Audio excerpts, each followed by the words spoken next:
Dear students, welcome to our YouTube channel biology by Deepak Nain. और आज का जो हमारा बड़ा ही इंपॉर्टेंट डिस्कशन रहेगा, जो हमारा फर्स्ट साल्ट है, हालांकि ये दूसरे नंबर का NaCl के बारे में हमने एक आइडिया ले लिया है। ये है ब्लीचिंग पाउडर।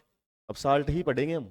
एक ब्लीचिंग पाउडर है, उसके बाद वाशिंग सोडा, बेकिंग सोडा और एक प्लास्टर ऑफ पेरिस। ये चार साल्ट हमने अच्छे से समझने, बनते कैसे हैं, इनके यूज क्या है।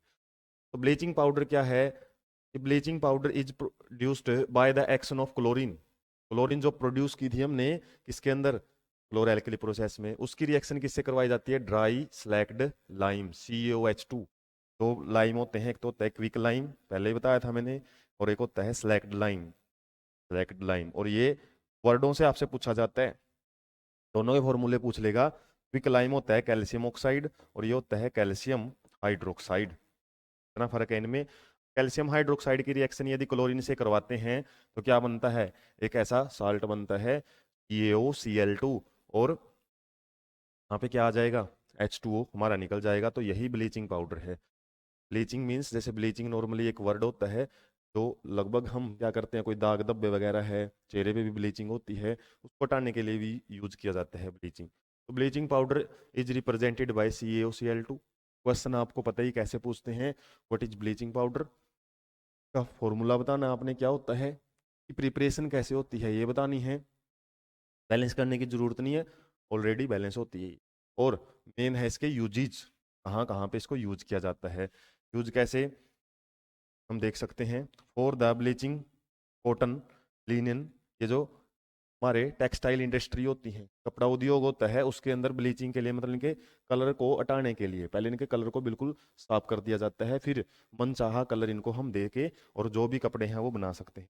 वुड पल्प, जो लकड़ी का पल्प होता है, या फिर जिससे हम लुगदी भी बोलते हैं, पेपर फैक्ट्रीज के अंदर उस कलर को हटाने के लिए। तो व्हाइट कलर हमको पेपर का दिखाई देता है, और वैसे हम लकड़ी देखते हैं वो तो ब्राउन कलर की होती है, ब्लैक कलर की भी।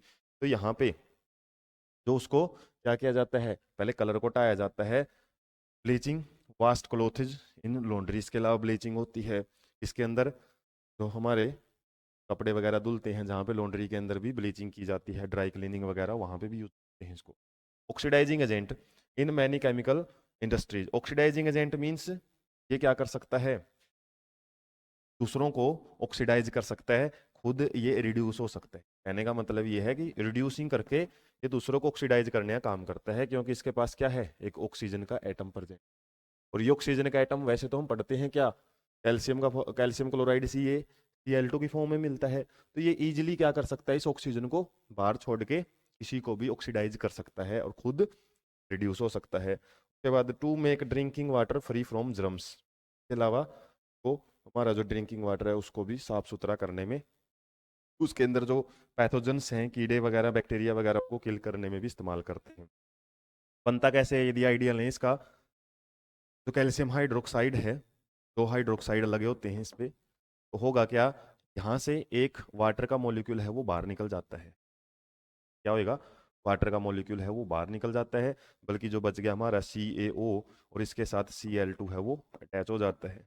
इस तरीके से वैसे मैकेनिज्म बड़े अच्छे ढंग से 11th-12th में आते हैं, जिससे आपको इलेक्ट्रॉन कैसे ट्रांसफर होते हैं, जैसे हम पढ़ेंगे भी, कुछ आइडिया लेंगे मेटल नॉन मेटल वाले में, कि इलेक्ट्रॉन ट्रांसफर से मॉलिक्यूल कैसे बनते हैं, इलेक्ट्रॉन्स कहाँ से कहाँ ट्रांसफर होते हैं, आयनिक बॉन्ड के अंदर पढ़ते हैं मेनली। लेकिन मैकेनिज्म आपको ज़्यादातर ऑर्गेनिक केमिस्ट्री में मिलते हैं 11th-12th में जब पढ़ोगे। बनते कैसे हैं, ये चीज़ बन कैसे गई, क्या क्या टूटा उसमें और क्या दोबारा बने हैं। तो केमिकल रिएक्शन में जाहिर सी बात है, जो प्रीवियस बॉन्ड होते हैं, प्रीवियस बॉन्ड वो तो होते हैं ब्रेक, और जो न्यू बॉन्ड हैं वो बनते हैं। तो जैसे ये बताया मैंने, ये बॉन्ड ब्रेक होके और नया बॉन्ड किसके बीच में बन गया, क्लोरीन में और CaO में।